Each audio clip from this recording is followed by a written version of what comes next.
What's up? Welcome back to Nowstalgia. Dave here with a review of Bad Boys Ride or Die. Bad Boys 4 is here. Will Smith, Martin Lawrence, Adil and Bilal back in the director chair following Bad Boys 3, Bad Boys for Life, which was actually the highest grossing film of 2020. Of course, we know the reasons why for that. Fun bit of movie trivia.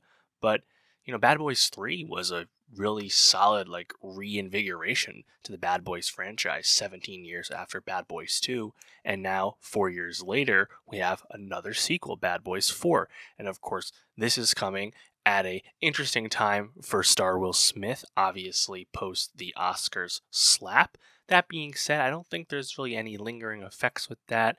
Box office wise, audience interest wise, I think that's really being left in the past, and I think that's also for the best. I like Bad Boys Ride or Die quite a bit. I think this is another example of the Bad Boys franchise really moving forward into the Fast and Furious mold. This action comedy franchise is certainly getting more over the top, more leaps in logic, but what remains is the character and your acting performances, namely Mike Lowry and Marcus Burnett, Will Smith and Martin Lawrence. Their buddy cop duo, their charisma, their charm remains the main appeal of the Bad Boys franchise and is delivered on quite successfully in Bad Boys Ride or Die. Martin Lawrence honestly really steals the movie. He is so committed to the bit, and there are several revolving bits throughout this movie regarding Marcus that honestly are some hilarious shit. I think it's great for the most part. The action isn't on par with Michael Bay's past history with the franchise,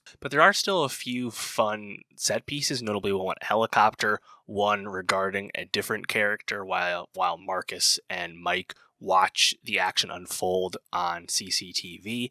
There's some good moments. I did think the movie was a tad long, despite this actually being on the leaner side of things as far as Bad Boys movies go. Yeah, overall, I enjoyed it. I thought it was a lot of fun, and I think just the heart, the charm of these movies, especially these last two ones, and it's the soapy nature. Again, a Fast and Furious comparison. Like, it's getting very soapy, very familial.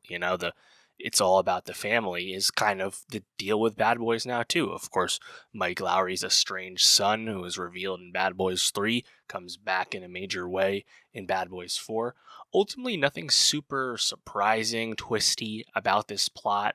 Like, Eric Dane is introduced as the villain, James McGrath, immediately. Ewan Grufford as Lockwood is so obviously going to be the corrupt, official character. Like, it makes so much sense. It's so clear from the get-go that there's really no guessing. But it is fun to watch Mike and Marcus, go on the run, be pursued, be fugitives, even though we know ultimately, yes, they will clear their name by the end of the movie. I thought Tiffany Haddish was pretty fun as a brief role as a strip club manager. She's pretty funny. DJ Khaled, brief cameo, pretty funny.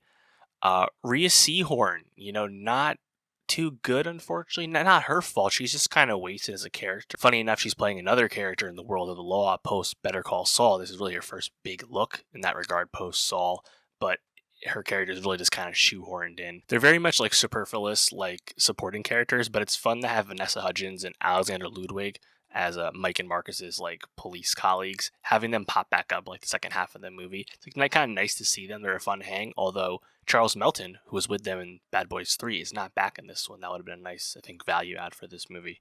I didn't think Mike's panic attacks worked super well as a kind of one of the revolving storylines. I don't know how strong that was, but I think all the stuff with Marcus that kept coming back was pretty great.